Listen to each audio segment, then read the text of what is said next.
Les meneurs, segment On prend le lead, épisode 6.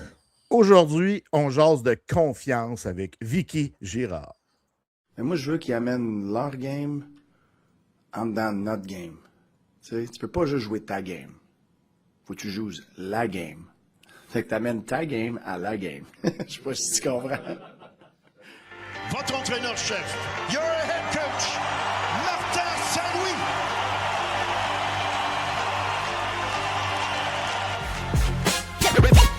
On va pas se mentir, c'est toi qu'il faut toi sur le terrain.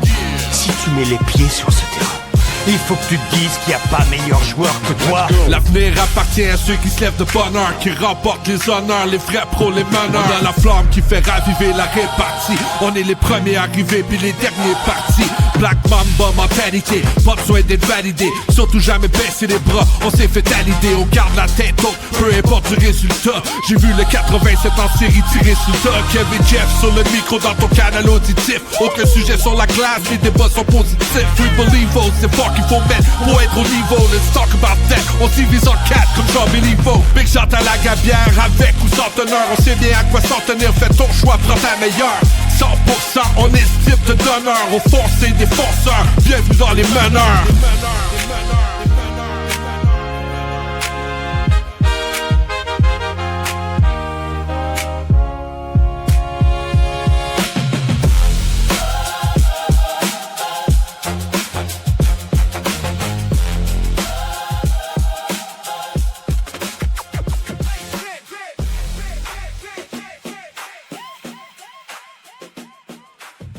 She was my biggest fan and cheerleader. She believed in me even when I didn't.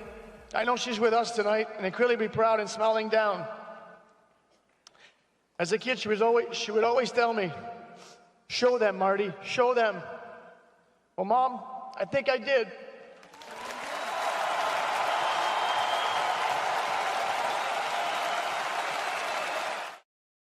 Les meneurs. Chris, que j'ai hâte d'en voir Martin Saint-Louis, man. Tu sais, quand tu suis le beat des Habs, t'as l'habitude de voir Martin Saint-Louis tous les jours. Il me manque, Jeff. Il me manque. Il me manque grandement également. Puis moi, je suis persuadé, Kev, qu'encore une fois, lorsqu'on va lancer la saison 26-27 au Centre Bell, qui sera le plus acclamé? Martin Saint-Louis. Oui, c'est la seule ville dans la Ligue nationale où tu vois le coach plus acclamé que les joueurs. Ça montre à quel point le gars, c'est une beast. C'est une beast. C'est une légende incroyable. Écoute, Kev, là, aujourd'hui, on prend le lead pour une 6e fois déjà. Puis encore une fois, il y a un planning assez colossal, mon petit frérot.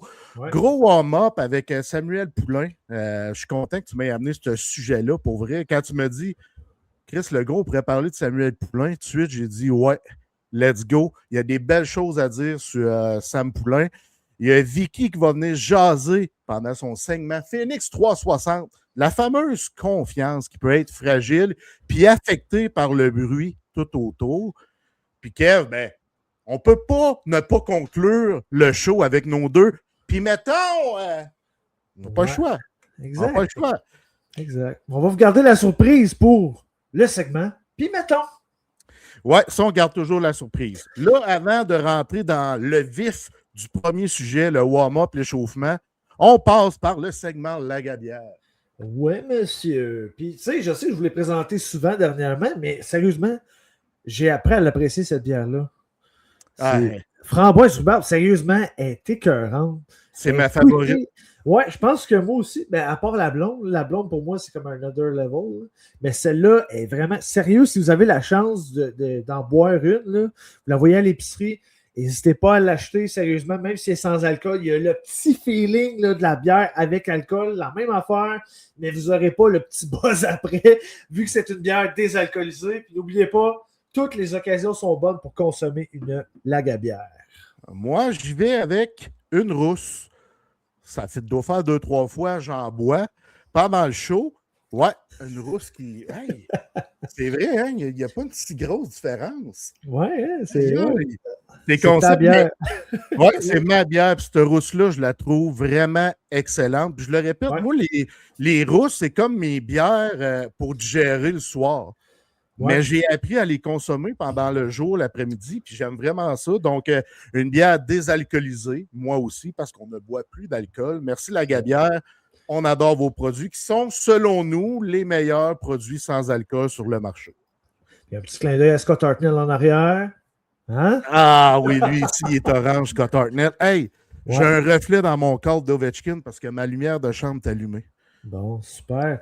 Fait que là, sérieusement, quand j'ai vu. En fait, tu sais, les gens des Canadiens de Montréal n'ont pas bougé durant l'off-season. Puis j'étais comme, techniquement, c'est pas vrai. Le Canadien a bougé. Ils ont fait l'acquisition de Samuel Poulin.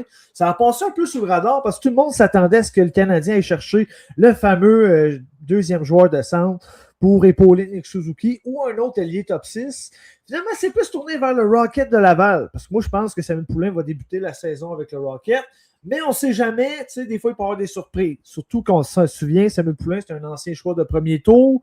Il y a des pas pires upside offensifs que j'aime beaucoup. C'est un gars qui a du 16 aussi, 6 pieds 2, 200 livres. Je trouve qu'il n'a jamais vraiment performé à son plein potentiel. Puis je pense qu'on sait pourquoi, tu sais, avec tous les problèmes de santé mentale que ça a été médiatisé durant quelques saisons. Je pense que ça date de 2022.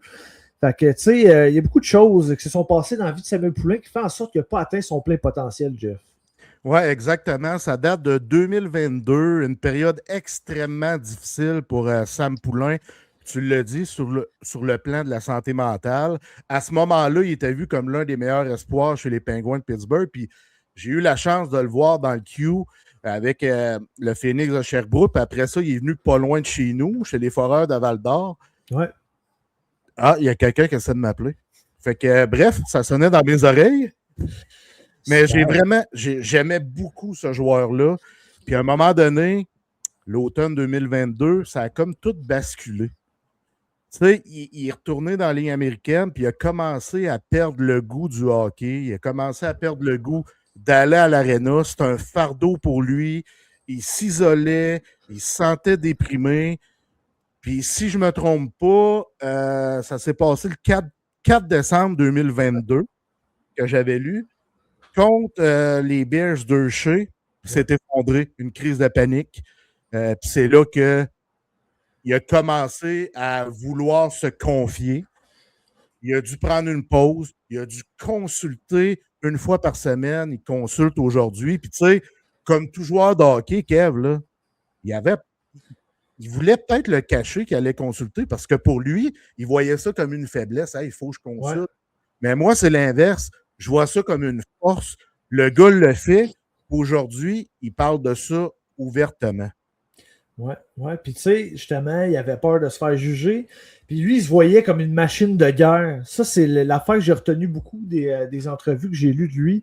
Il se voyait comme une machine de guerre. Puis je trouve que c'est un peu tendance chez les joueurs de hockey. Tu sais, on les voit, on pense qu'ils sont invincibles, mais la vérité, c'est que c'est des êtres humains comme tout le monde. Tu sais, justement, qu'est-ce qui est arrivé après? Tu sais, ça date de 2022, c'est pas longtemps après la pandémie.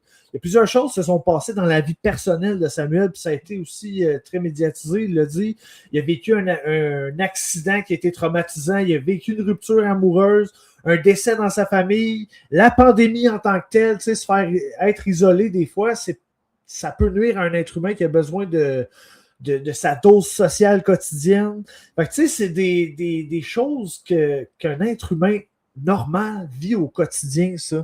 Fait que, tu sais, c'est ça qu'on met de l'avant. Samuel Poulin, c'est un être humain, c'est pas juste un joueur de hockey. Puis je suis content, justement, qu'il ait sorti du garde-robe en tant que tel sur ses problèmes de santé mentale.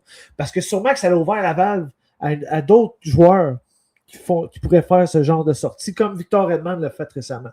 Oui, absolument. Je suis d'accord avec tes propos. Tu sais, c'est le premier domino qui tombe. Puis à un moment donné, tu analyses la situation puis tu dis waouh, ce qu'il a fait, c'est hot. Il est parti parce que lui, il était dans le giron des Penguins de Pittsburgh. Puis il est revenu au Québec, justement, pour retrouver l'amour envers son sport et apprendre à s'aimer lui-même, en quelque sorte. Tu sais, parce que tu l'as nommé, les choses qu'il a vécues. C'est qu'on dirait qu'il n'a pas fait le deuil de chacune des choses, puis il gardait ça profondément à l'intérieur de lui. Mais à un moment donné, puis je le répète souvent, Kev, mon expression, puis c'est Derek Aucoin qui me l'a souvent dit, le caca doit sortir. Ouais. Tu sais, c'est important de parler, de vider ça et pas de cumuler ça à l'intérieur de nous. Il faut parler, faut pas avoir honte de ça, là. Faut pas avoir honte de ça. Puis lui, avec le recul, il l'a dit, Kev, ça a été la meilleure décision de sa vie de consulter régulièrement, puis il continue à le faire aujourd'hui. Ouais. Il a retrouvé l'amour pour le hockey. Il se ramasse avec l'Organisation des Canadiens de Montréal. Puis j'aimerais ça tellement que ça fonctionne pour lui parce que c'est un sacré bon joueur de hockey. Oui, puis ça a l'air d'être un bon kid aussi. Tu sais, le Canadien, on le dit souvent, eux autres, ils vont chercher des bons êtres humains. Puis Samuel, s'il a décidé de s'en venir dans l'Organisation du Canadien de Montréal, qui sait qu'il y a de la pression, même avec le Rocket, tu sais, c'est comme, si tu joues pour le Rocket, c'est comme un peu jouer comme dans la Ligue nationale, de la Ligue américaine, tu sais. C'est un peu le même beat de vie, tu te fais reconnaître partout, l'aréna est pleine, c'est fou l'ambiance qu'il y a là-bas. S'il a pris la décision de venir ici dans l'Organisation du Canadien de Montréal en 2026, c'est parce qu'il est prêt mentalement pour ça. Puis ça, c'est ça parle fort de sa résilience, de son travail personnel. De son leadership aussi. Oui. C'est du gros leadership, ce qu'il a fait, par où il a passé. Puis, tu sais quoi, je suis content qu'il arrive avec le Rocket parce que le gars derrière le banc, là, Daniel Jacob, là, j'ai écouté son entretien avec les médias lors de son embauche. C'est lui qui va prendre la place de Pascal Vincent. Ouais. Il est incroyable, ce gars-là. Quel pédagogue incroyable. Oui. Il a des valeurs fabuleuses. Tu sais, puis après avec Joël Bouchard pendant 10 ans, puis avec Pascal Vincent pendant 2 ans, il a un esti de beau bagage. Puis je trouve que c'était l'homme de la situation pour le Rocket. J'adore ses valeurs. Puis lui, le pourquoi est très important. Tu sais, quand tu dis à un joueur, fais ça, mais tu dis pas pourquoi. Tu sais, les anciens coachs, ils ont un peu cette façon-là. Fais ça. Pourquoi? Fais ça. Mais lui, le pourquoi est très important. Fait qu'il demande quelque chose à ses joueurs et il explique pourquoi que toi, tu dois faire ça. Fait que ça va être la meilleure personne, l'une des meilleures personnes pour l'épauler à la suite, pour la suite des choses. Puis je vous le dis, avec les intangibles que ce gars-là, il a dans son bagage à outils comme joueur, je ne serais pas surpris qu'il joue quelques matchs avec les Canadiens de Montréal sur une 3e ou une 4e ligne, surtout qu'on vient de perdre Joe Veleno. Puis il a à peu près le même style de jeu, à part que Poulain, c'est pas un joueur de centre, là, mais je veux dire, c'est des gars qui vont aller dans les coins, ils vont gagner des bagarres. Ils ont certains bagages d'outils offensifs qui sont intéressants aussi. Fait que je serais pas surpris que Poulain finisse par jouer avec les Canadiens. Peut-être pas sur une base régulière, mais on ne sait pas ce que l'avenir peut nous réserver. Faut pas oublier une chose en terminant, Kev, il a juste 25 ans. Exactement. Puis il a vécu des choses excessivement difficiles, mais ça reste un choix de premier tour, 21e au total en 2019. Puis moi, je l'ai vu très souvent avec les Foreurs de Val-d'Or. Là. Puis en série, là, il était sur une autre planète. Il était très dominant. Puis je trouvais, asti, c'est un joueur de la LNH, c'est un joueur de la Ligue nationale de hockey. Puis je crois encore en lui. Puis j'espère qu'il va réussir à s'installer dans la Ligue nationale pour de bon. Je lui souhaite grandement. Oui, puis tu sais, il a cumulé une affaire comme 43 points en 59 matchs il y a 2 ans dans la Ligue américaine, ce qui est excellent. Il a cumulé 4 points en 3 matchs de séries éliminatoires là, avec les Condors de Bakersfield.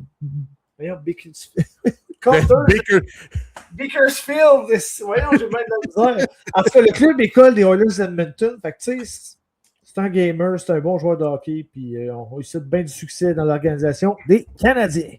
Yes, sir, et là, c'est le moment d'accueillir Vicky Girard pour le segment Phoenix 360. Bonjour, messieurs.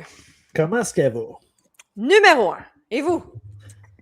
Ça va bien, ça va très bien. Surtout, on te le dit à chaque semaine, Vicky, quand t'es là, risque que ça nous fait du bien. Toujours un plaisir, les gars. Ouais, moi aussi, ça va super bien, puis je suis content que tu sois là, Vicky, puis je pense que ça parle le sujet dont on va parler aujourd'hui, parce que je veux qu'on décortique ensemble, tous les trois, le phénomène de la perte de confiance en raison du bruit extérieur. Ouais, ça arrive souvent. Hein? Ça arrive très souvent, puis on dirait que c'est une confiance. Je trouve que ça peut être long à gagner ou regagner, mais facile à perdre. C'est très facile à perdre. Oui. Puis tu sais, comme on aurait pu vraiment faire un épisode d'1 heure strictement sur la confiance, puis la semaine prochaine en faire une autre, puis un autre, puis un autre, puis un autre. Il y a tellement de choses à dire sur la confiance.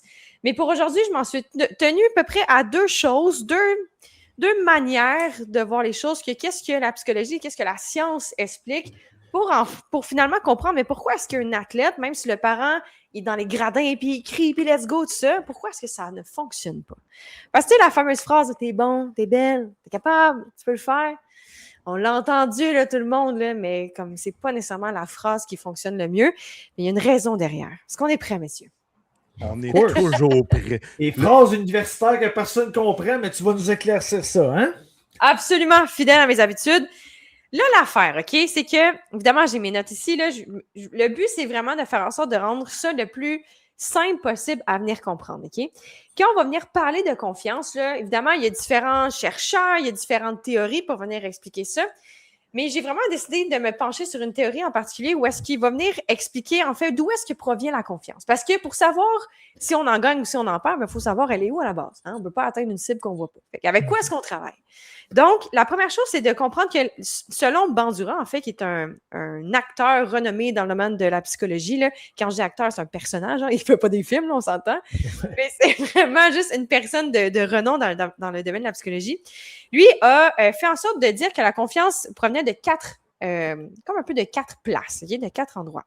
Le premier endroit, c'est de dire que la confiance peut venir d'une expérience de maîtrise. Okay? Ça veut dire si j'ai réussi à faire quelque chose, je l'ai déjà fait une fois, je peux le refaire. Ça, il faut garder en tête que c'est vraiment la forme de confiance la plus puissante, la plus forte, okay? Avec laquelle on peut venir travailler. Le deuxième type de confiance, on peut dire que c'est une expérience vicariante. Okay? Ça, si on le traduit, ça veut juste dire une expérience qu'on regarde les autres, puis on se dit, si lui est capable de le faire, moi aussi, je vais l'imiter. Moi aussi, je vais être capable de le faire. Okay? Fait que c'est en fonction de qu'est-ce qu'on voit dans notre environnement. Le troisième type de confiance, ça peut être qu'est-ce qu'on appelle une persuasion verbale. Donc, par exemple, de qu'est-ce que les autres peuvent dire de moi. Puis finalement, le quatrième type de confiance, c'est confiance d'un état physiologique. Ça veut dire de comment est-ce que je me sens avant, pendant, après le match. Les émotions vont me donner ou non confiance. Quand on parle d'un athlète, okay, que ce soit un athlète de 10 ans, un athlète de 12 ans, ou même un athlète qui n'a pas encore atteint une maturité au niveau de son cerveau, hein, parce que là, qu'est-ce qu'on se rend compte, c'est que la maturité pourrait à peu près venir autour de 28, 29 ans. OK, c'est vraiment long pour le cerveau. Là. Fait que quand on entraîne des athlètes, puis qu'on veut que les athlètes aient confiance, mais là, c'est vraiment nous, on sait qu'on a une influence sur eux. Mais ces athlètes-là, OK, eux, là, vu que leur cerveau n'est pas suffisamment encore à maturation, ils vont avoir de la misère à développer une confiance de maîtrise et une confiance d'expérience vicariante, de qu'est-ce qu'ils vont voir. Ça veut dire qu'ils ont de la misère, eux, à venir dire, si je suis capable de le faire, si je l'ai fait hier, je suis capable de le refaire, et de dire, si lui est capable, moi aussi. Ils ont de la misère. Fait que ça va tomber sur de la persuasion verbale, le troisième type. Mais c'est qui parle habituellement? C'est qui les personnes qui entraînent ces jeunes athlètes-là? Et le coach? C'est les parents. Les parents. D'où l'influence des parents qui vient faire en sorte. Parce que si on pousse ça par après, c'est de dire, il y a une théorie en psychologie qui s'appelle la théorie de la comparaison sociale. Okay?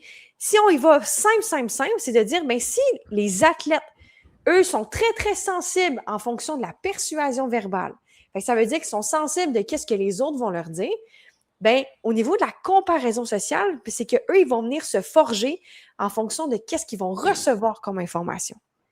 Fait qu'ils vont venir après ça, ils vont venir un peu à venir créer une identité basée sur l'extérieur, plutôt qu'une identité basée sur qu'est-ce que je suis capable de faire à un jeune âge. Fait que ultimement, qu'est-ce que ça fait? C'est quand tu as un coach qui crie après toi ou que tu as des parents vraiment intenses, mais des fois, ça peut tomber vers un aspect un peu plus négatif parce que ça m'amène au troisième point que je voulais adresser avec vous, c'est que en psychologie, il y a 2 types de buts. En fait, encore une fois, c'est une théorie, mais il y a 2 types de buts sur lesquels on peut venir focusser. Okay? On peut avoir des orientations vers un but qu'on va dire vers la tâche et vers l'ego. On explique ça rapidement. Quand une athlète est orientée vers la tâche, ça veut juste dire, par exemple, qu'il va venir mesurer ses compétences par rapport à ce que lui est capable de faire. Dire, OK, je suis meilleur qu'hier? J'ai-tu été capable hier de faire 500 slap shots puis de pogner la crossbar 400 fois sur 500? Oui, parfait, OK, mais aujourd'hui, je suis capable de le faire. Mais il y a il y a l'orientation des buts vers l'ego. Ça veut dire qu'il va mesurer ses compétences par rapport aux autres. Je suis meilleur que lui, là? J'ai-tu fait meilleur? Puis, fait que là, imagine quand le parent il embarque, l'intensité des parents. Là. Oh. Qu'est-ce que ça provoque? Ça va provoquer qu'est-ce qu'on appelle un climat de motivation conditionnelle. Le mot, qu'est-ce qu'il faut retenir ici, c'est conditionnel. Ça veut dire que si on fait juste récapituler, là, OK? Tu as ton athlète qui est là, OK? L'athlète, lui, il comprend, OK? Il n'est pas trop capable de bâtir sa confiance encore en fonction de qu'est-ce qu'il est capable de faire, mais c'est qu'est-ce que les autres ils disent. Fait que quand que c'est par rapport à qu'est-ce qu'il dit, là, après ça, lui, il s'en va vers l'ego. Il va venir attendre qu'est-ce que le parent va lui dire. Et si c'est le parent qui attend, si c'est les parents qui vont venir faire un discours, bien, ça va être conditionnel au discours du parent. Fait que quand qu'après ça, on est sur la route du retour, par exemple, bien, on peut avoir un parent qui va dire « T'as-tu gagné? T'as-tu fait ci? T'as-tu fait ça? » Bien, si c'est ça, c'est basé sur « J'ai l'attention de mon parent juste si je gagne. » Donc, ma valeur, elle est attribuée à ça. Donc, ma confiance aussi. Ici, c'est attribué sur « T'as-tu eu du fun? Comment que ça s'est passé overall? Comment tu t'es senti? » Là, ça peut être un peu plus sain. Okay? Fait que on part de qu'est-ce qui se passe dans le cerveau. Le cerveau, il n'est pas encore en maturation. On essaie de venir l'aider, mais finalement, on tend vers quelque chose de peut-être un peu plus négatif malgré nous. Puis ça va faire en sorte des fois que ça peut venir faire de baisser justement cette confiance-là. Oui, puis j'ai remarqué ça, quand la confiance chez un joueur de hockey, vu qu'on parle de hockey, est diminuée puis est à son plus bas, le joueur va jouer pour éviter l'échec, ne pas perdre. Alors, quand il est en pleine confiance, il va créer du succès dans sa game, puis il va avoir, je cherche le mot que j'ai sur le bout de la langue, il va avoir du succès dans le fond quand il est en pleine confiance. Tu sais, je trouve qu'il y a une différence là, vraiment qui est notable quand tu analyses un joueur. Là. Oui. Puis, tu sais, mettons, qu'est-ce qu'il faut comprendre? Puis, mettons, qu'est-ce que je fais, moi, avec cette clientèle-là, avec les différents athlètes, mettons, avec lesquels je travaille, c'est de venir ramener ça aux répétitions. Fait que de ramener ça au tout premier, le premier type de confiance qui va être l'expérience, justement, par la maîtrise. Fait que c'est de dire, mettons, là, que tu n'es pas capable, tu as un jour d'hockey. Mettons, là, que tu n'as pas confiance dans ton coup de patin, tu es défenseur, puis tu te fais passer de tous les bords, de tous les côtés, là. Je suis pas bon. Time out. C'est à quel endroit dans ta séquence de mouvement qui va mener au fait de te faire dépasser que tu ne maîtrises pas. Fait que si, mettons que c'est le fait de reculer et de croiser, mettons, vers la gauche que tu ne maîtrises pas, on va juste augmenter les répétitions. Fait qu'on va juste augmenter la maîtrise du mouvement. Puis après ça, le résultat, il va venir par lui-même. Mais c'est ça souvent qu'on oublie de faire. C'est de faire en sorte de dire, d'essayer avec certaines phrases. Mais à un moment donné, les phrases ont une certaine limite aussi. T'es capable de le faire. Ouais, mais finalement, je suis plus remplie d'émotions négatives que d'autres choses, tu sais. Fait que c'est pour ça que j'essaie de revenir balancer ça. Les parents, les coachs ont des bonnes intentions, mais des fois, on peut peut-être se faire prendre à notre propre jeu aussi, là. Oui, absolument. Moi, je fais des liens un peu avec le côté athlète professionnel. Tu sais, mettons, tu disais que le cerveau arrive à maturité à 28-29 ans. Moi, le parallèle que je fais, c'est que souvent, les joueurs, ils arrivent dans leur prime à cet âge-là. Fait que c'est quand même un beau parallèle à faire. Tu sais, justement, ils sont en pleine possession, en pleine confiance de leurs moyens. Ça a sûrement un lien. Bien, ça a sûrement un lien aussi, mais ça a un lien aussi que l'expérience, elle est là. Ils ont stacké des reps dans les dernières années. Aussi. Fait que, tu sais, un jeune qui vient de se faire recruter, qui arrive dans la ligue à 18-19 ans versus un qui a 30, 32, 35 ans, bien, on va parler d'un garçon versus un homme, mais c'est pas de façon négative. C'est juste parce que physiquement, le corps, il est rendu là. Puis, c'est pas au niveau de la capacité de réflexion ni rien. T'es pas crétin, là. C'est pas ça qu'on dit. C'est juste d'en arriver de dire, mais il me reste encore quelques années d'ici à ce que je sois à mon summum. Bien, la chose que tu peux faire, objectivement, c'est juste de venir stacker tes reps pour aller rechercher le premier type de confiance. Parce que plus que tu stackes tes reps, bien là, on en a déjà parlé par le passé, mais plus que tu peux devenir clutch, comme on avait dit, faire en sorte d'augmenter les automatismes. Fait que tout à maner s'entreboîte par rapport à ça. Fait que c'est sûr que plus que tu as du millage, bien, plus que tu vas en venir à développer une aisance, ta confiance avec là. Fait qu'on dirait que tout finalement finit par rentrer, puis qu'on finit juste par comprendre, de se faire « OK, ouais ». C'est vraiment juste de se mettre en action, d'analyser l'expérience, puis de réessayer encore et encore. T'sais, nous autres, ici, on parle d'un contexte sportif, mais c'est le même dans la vie en général. T'sais. Plus tu vas faire quelque chose, plus tu vas cuisiner, plus tu vas te donner meilleur, plus tu vas... C'est le même principe dans tout. Là. Fait que, c'est bon de faire des parallèles avec le quotidien dans la vie. Oui, puis la discussion m'apporte à me poser une question comme coach. Qu'est-ce que tu fais comme entraîneur avec un joueur qui est en manque de confiance? Tu sais, je me questionne souvent, puis tu en as parlé un petit peu tantôt, Vic. Est-ce que tu lui dis, t'es capable, tu l'as déjà fait, let's go, t'es capable? Tu sais, comment tu y apportes ça que son niveau de confiance, quand son niveau de confiance n'est plus là, puis toi, tu veux l'aider à renouer avec sa confiance? Oui. La première chose, c'est de comprendre que le cerveau de l'athlète va venir se réguler en fonction de l'adulte. OK? Fait que si l'athlète arrive puis qu'il est complètement désemparé ou qu'il pleure puis je suis pas bon, ça marche pas, puis c'est ci, c'est ça, si l'athlète commence à si l'entraîneur commence à lui aussi être dans tous ses états ou même de pogner les nerfs, des fois on voit ça, hein? Ouais. De pogner les nerfs, puis voyons, arrête, là, t'es capable, tu l'as fait. Ça marche pas. Fait qu'on vient juste nous-mêmes se réguler. L'athlète va voir qu'on est calme, il va venir se réguler lui-même. Maintenant, on le rappelle, là, le premier type de confiance, c'est vraiment par l'expérience de maîtrise. Fait que l'exemple le plus récent, là, c'est qu'est-ce que j'ai fait hier avec un athlète parce que c'est exactement ça sur lequel que j'ai aidé à faire ça. C'est de venir décortiquer son mouvement. Qu'est-ce qu'on est capable de faire? Si, mettons, encore une fois, tu me dis que dans ton slap shot, ça ne fonctionne pas, puis que tu attribues ça au fait que tu n'es pas bon, puis si tu l'as, ça veut dire que tu es bon, time out. Quand que tu ne l'as pas, à quel endroit de ta séquence... Le but là, que je dis tout le temps, c'est de faire en sorte de... Comme se mettre dans la peau d'un scientifique. Un scientifique, là, c'est très objectif.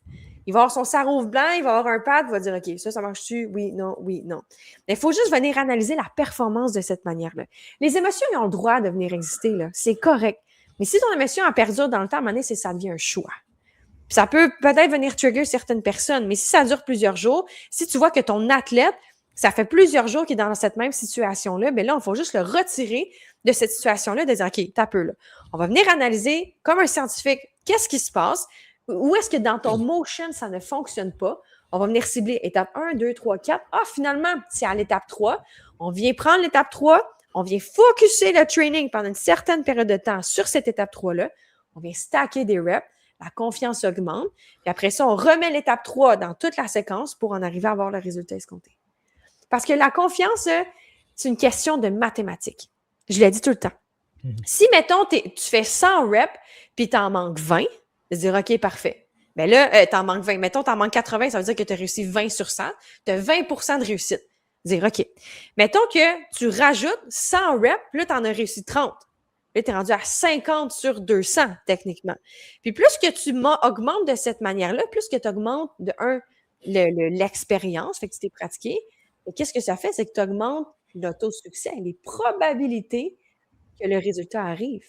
Fait que si finalement, mettons, dans tes pratiques, tu sais que tu as 70 de réussite sur un slap shot, bien, tu arrives en game, ça fait 6 fois que tu manques ton slap shot, puis que tu sais que tu as la POC 10 fois dans une game, bien, 3 fois sur les 4 prochaines tentatives qui s'en viennent, tu vas réussir. Voyez-vous où est-ce que je m'en vais avec ça?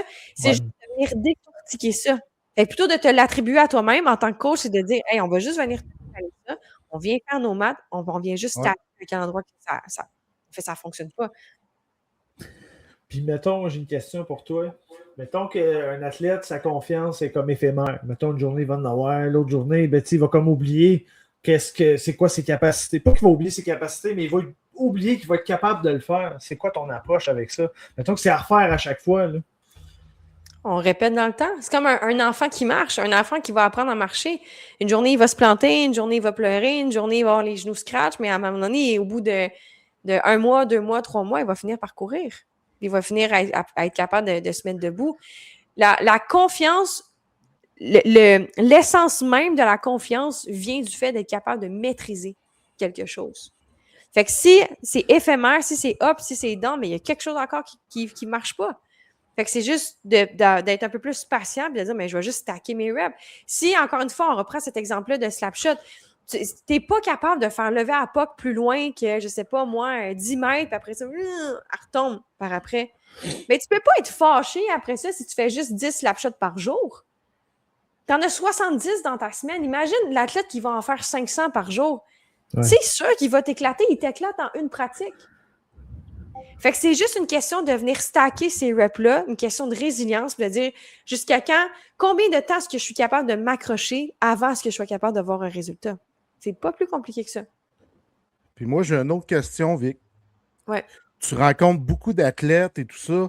Y en a-tu qui sont arrivés face à toi puis ils t'ont dit « Asti, j'ai plus de confiance à cause des réseaux sociaux puis de qu'est-ce que je lis puis de qu'est-ce que j'entends sur moi puis ça t'est déjà arrivé, ces situations-là? Puis comment tu peux composer avec ça? Oui. Comme athlète? Oui. Souvent, c'est qu'on va mélanger confiance et estime. C'est comme deux sujets qui vont venir un peu plus comme s'emboîter des fois, malgré nous. Fait que si, mettons, on vous dit, mais par rapport aux réseaux sociaux, lui, il est meilleur que moi ou quoi que ce soit, c'est que ça vient pas... Tu vas venir à douter de tes capacités simplement parce que tu ne crois pas suffisamment en toi.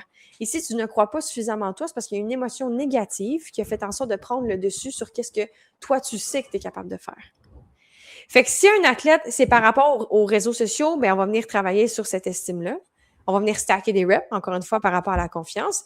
Mais après ça, c'est qu'on va venir travailler sur la comparaison. Pourquoi tu te compares? C'est correct de se comparer. Il faut se comparer. Dans ton sport, il y a des classements. On va venir comparer les équipes. Mais c'est d'après ça de voir sur les réseaux sociaux de quelle manière est-ce que je peux utiliser qu'est-ce que je vois à mon avantage. Il y a des bonnes manières de venir se comparer. Fait qu'on va juste venir décortiquer ça par après. Puis on va se rendre compte que la confiance a peut-être tout le temps été là, sauf que c'était plus ton ego qui a été atteint. Fait que finalement, tu t'es senti déstabilisé, tu sais. Ouais. Ouais, ben j'adore les explications de Vicky au sujet du mot confiance parce que, tu sais, c'est large le mot confiance. Ouais. Là, puis je l'ai dit d'entrée de jeu, moi je trouve que ça se perd de même, la confiance. Ouais, mais ça se perd de même si tu n'as pas assez de reps. Tu sais, mettons, là, je vous dirais, là, OK, mettons, les deux gars, vous jouez au hockey. Ouais. OK, vous êtes capable de faire un slap shot, mettons, de la ligne bleue. Oui. Ouais. Ou du cercle des mises en jeu, puis qu'elle rentre dans le net. OK. C'est quoi, mettons, un sport que vous n'avez jamais fait? Attends un peu, là. Football. OK. Puis toi, Kev? Un sport que j'ai jamais fait. Tu veux dire compétitif ou juste en général? De façon générale. J'ai Check bien. jamais joué au golf. J'ai jamais joué au golf. Au golf? OK. Fait que toi, tu n'as jamais joué au golf. Jeff, tu n'as jamais joué au foot. Fait que vous savez que vous êtes bon au hockey. Vous êtes capable de faire lever une puck de même parce que vous avez stacké des reps, ça fait des années. Mais si, Jeff, je te dis, toi, il faut que tu lances, je sais pas, moi, une passe sur 30 verges, sur 40 verges avec plein de monde qui s'en vient. Puis toi, Kev, je te dis, il faut que tu fasses la meilleure game de golf en vie. Puis il faut que tu le rentres. Je n'ai pas de connaissances nécessairement en golf. Mais mettons que, je sais pas, tu as le droit à 6 coups max. Puis ton driver, il faut que tu le fasses à tant de yards. Puis comme avec des standards très précis, la réaction que vous avez eue, si vous avez ri, vous avez fait comme... Mais ça fait pas en sorte que vous n'êtes pas bon au hockey. Vous gardez votre confiance au hockey. Ouais. Mais en ce moment, ça fait en sorte que, merde, j'y arriverai pas parce que je l'ai jamais fait. Fait que c'est l'expérience de maîtrise. Ouais. Mais ça fait pas en sorte de venir vous affecter en tant qu'ancien athlète ou en tant que sportif à la base pour sur vos capacités athlétiques. Fait que parce que vous êtes capable de faire cette distinction-là. Mais il y a des athlètes qui sont pas capables de le faire. Tu comprends? Fait que c'est pour ça que ça vient vraiment tricky par rapport à la confiance, il faut aussi venir forger l'identité de l'athlète, de dire, mais même si tu échoues, c'est pas grave, tu es capable de faire d'autres choses. On va juste venir apprendre par rapport à ça. Oui, absolument. Puis Kev, ça m'amène à dire, ça, Ovechkin qui va lancer des pucks avant la pratique puis qui en lance après la pratique. T'es-tu là?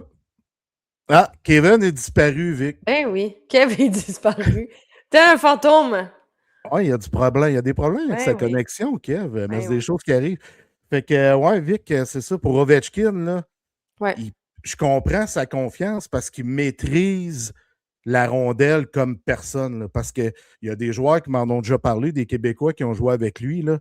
Il arrive le premier, il shoot des pucks. Il finit en dernier, il shoot des pucks parce que lui, il va être le meilleur marqueur de but de l'histoire.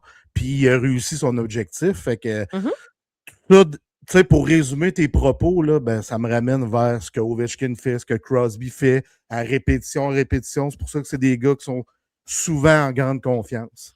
Oui, puis il y en a, mettons, là, qui vont dire ça, de dire, mettons, qu'ils vont avoir Ovi, là, vont faire, ben là, tu viens de jouer une game, relax, là, tu as le droit de te reposer, mais de un, si la personne aime ça, c'est génial, puis de deux, ben, c'est qu'il fait en sorte de stacker encore plus de reps. Fait qu'il fait en sorte de se distancer de la masse. Exactement. Donc, shit, après que c'est un des meilleurs joueurs ever, ben oui, il a stacké ses reps. En plein ça. Fait que re-salut, Kev. Ben oui, re-salut, Kev. J'ai des problèmes d'Internet aujourd'hui. On a vu ça. On a parlé d'Ovi un peu. Ouais, mais c'est correct, parce que je pense qu'on va en jaser peut-être un peu plus tard. Ouais, exactement. As-tu d'autres questions pour notre cher Vicky? C'était complet, je pense que c'était assez détaillé. Puis la phrase qu'il faut retenir, stacker des reps. That's it. C'est exactement ça. Yes. Merci beaucoup, Vic, pour ton segment Phoenix 360. On se rejase la semaine prochaine. Plaisir, messieurs. Bye-bye. Merci. Bye-bye. Ah! Oh! Salut, Vic! Je me suis trompé de Hey, place. salut! Me revois, Louis. My God! OK, là, prise Action. 2. Salut, Vic. Bye, les Salut. gars. Je m'en allais dire c'est lundi pour tout le monde, mais non, Chris, c'est jeudi, fait qu'on n'a pas d'excuses. Ben, c'est sûrement la bière. Kev? Puis mettons Alex Ovechkin et les Capitals. Écoute, ça fait un moment que j'ai envie de parler de Ovi, des Caps, parce que c'est une équipe que j'admire depuis longtemps. Puis Ovechkin, je l'admirais dès son arrivée dans le show. Puis aujourd'hui, je l'admire encore plus, Kev, pour une multitude de raisons. Mais la principale, c'est son niveau de leadership. Ovi me prouvait que le leadership pouvait s'apprendre et se maîtriser avec le temps. Parce que je me souviens, avant 2018, là, avant qu'il remporte sa coupe, là, on critiquait Ovi, que peut-être c'était pas un gars d'équipe, qu'il était pas bon défensif, que tu sais, tout ça un peu ce qu'on critiquait envers Ovechkin, là, puis d'ailleurs, il y a plus, ces critiques-là existent même plus. Là.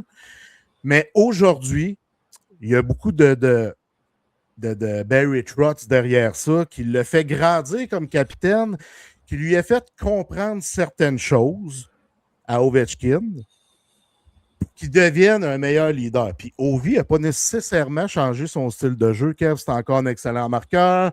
C'est un joueur enthousiaste. Les en échec.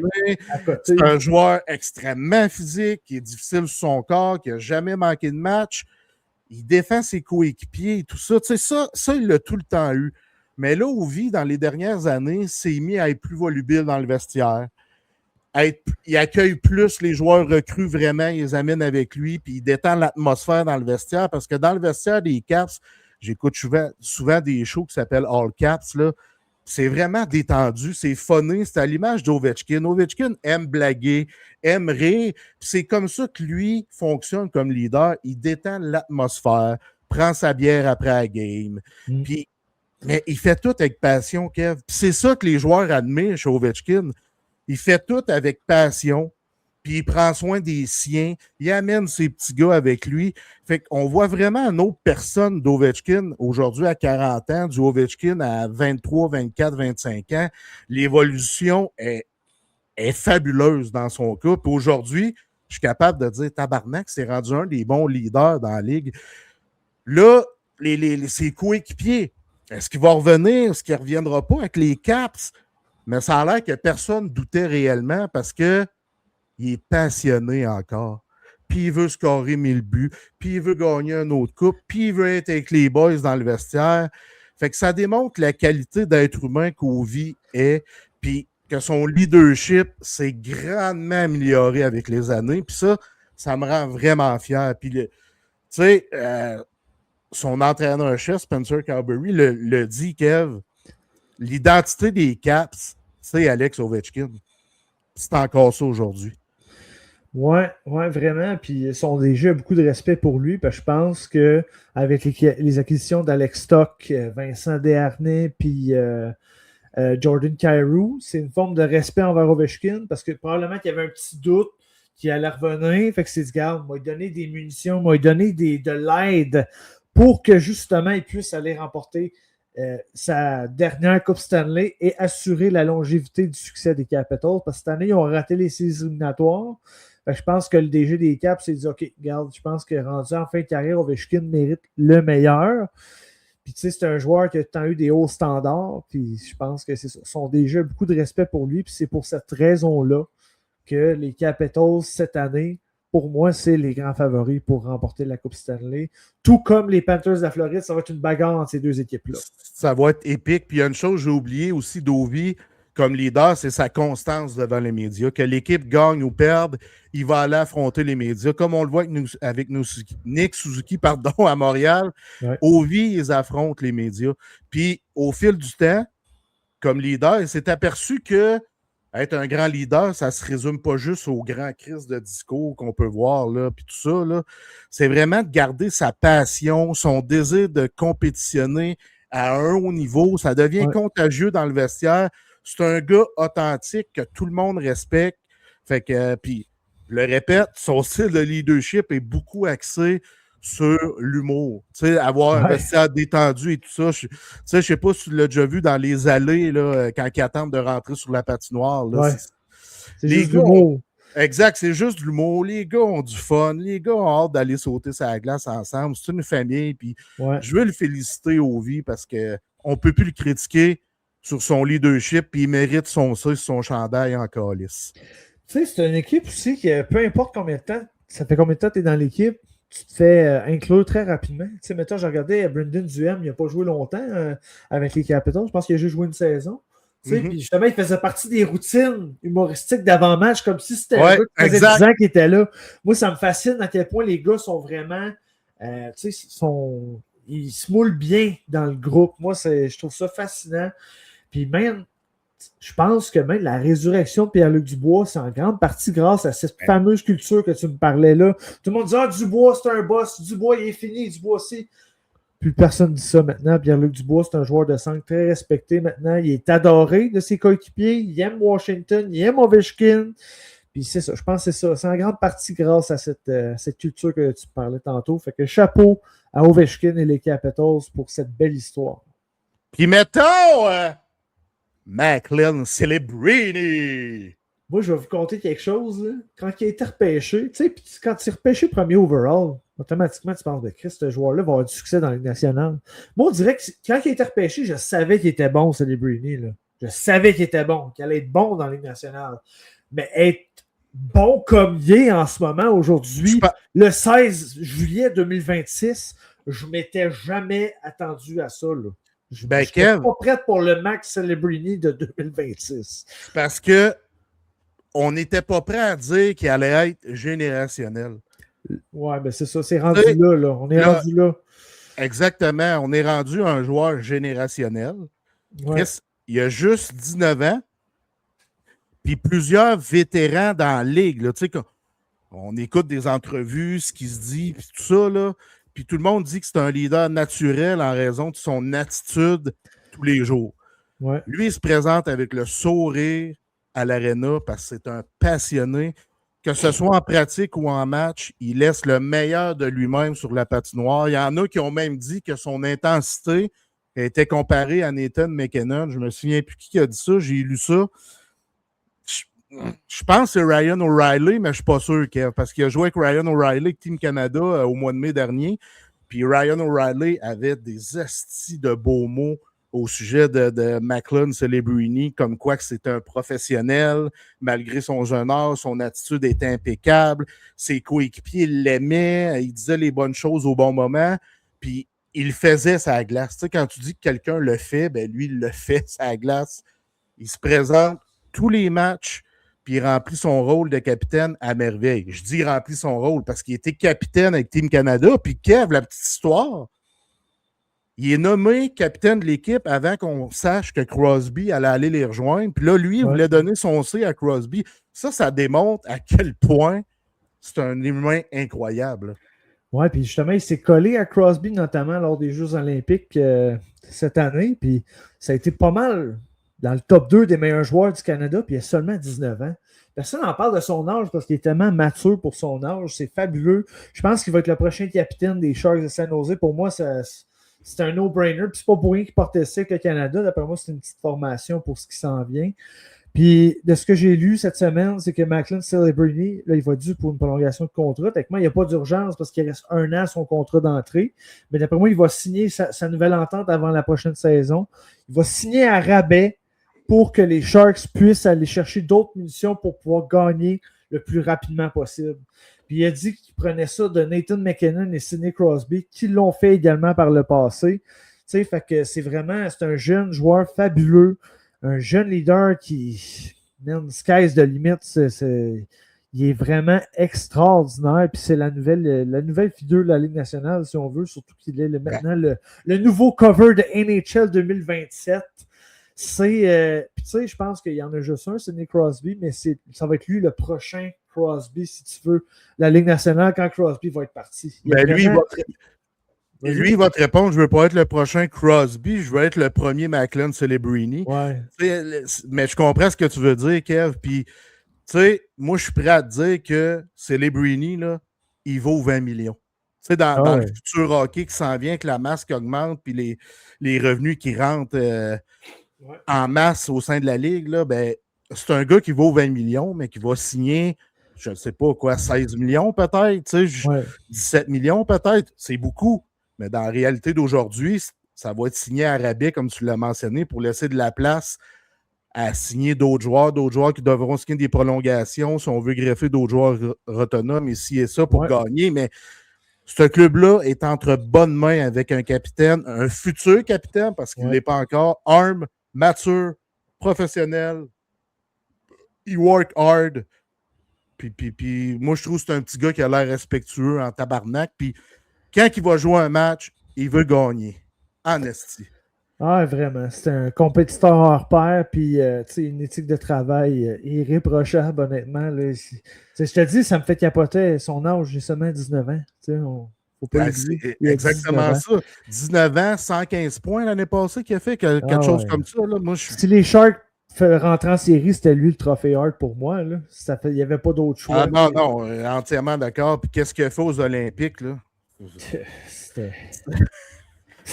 C'est là qui est devenu l'un de mes joueurs favoris. Puis je te le dis, je vais suivre les Sharks cette année dans l'Ouest à 10h le soir. Je veux observer Macklin Celebrini dans sa progression comme leader, comme humain et comme joueur. Pas le choix de dire que, parce que là, avec la drop des Ducks d'Anaheim cet été, c'est les Sharks, la future grande dynastie dans l'Ouest. Attachez vos trucs qui s'en viennent parce que, tu sais, oui, il y a Celebrini, mais là, il y a des Stenberg, il y a des Michael Misa, il y a des Will Smith, tu sais, ils s'en viennent puis ça fait peur. Fait que chapeau aux Sharks de San Jose. J'étais pas trop sûr de Mike Greer au début comme DG, mais finalement, il fait du boulot colossal depuis quelques saisons. C'est sûr que le fait d'avoir des hauts choix repêchage, ça aide. Mais il a fait les bons choix. Ça, il faut le mentionner. Puis il a fait des bonnes transactions aussi. Puis tu sais, les gens critiquent un peu pour avoir été chercher Darnell Nurse. Nurse, c'est un bon vétéran. Il va venir stabiliser en quelque sorte la défensive, la jeune défensive des Sharks. Peut-être pas la jeune défensive, mais il va aider ces jeunes-là, justement, de l'organisation à être de bons professionnels parce que Darnell Nurse, c'est un gars qui a beaucoup de millage dans le show.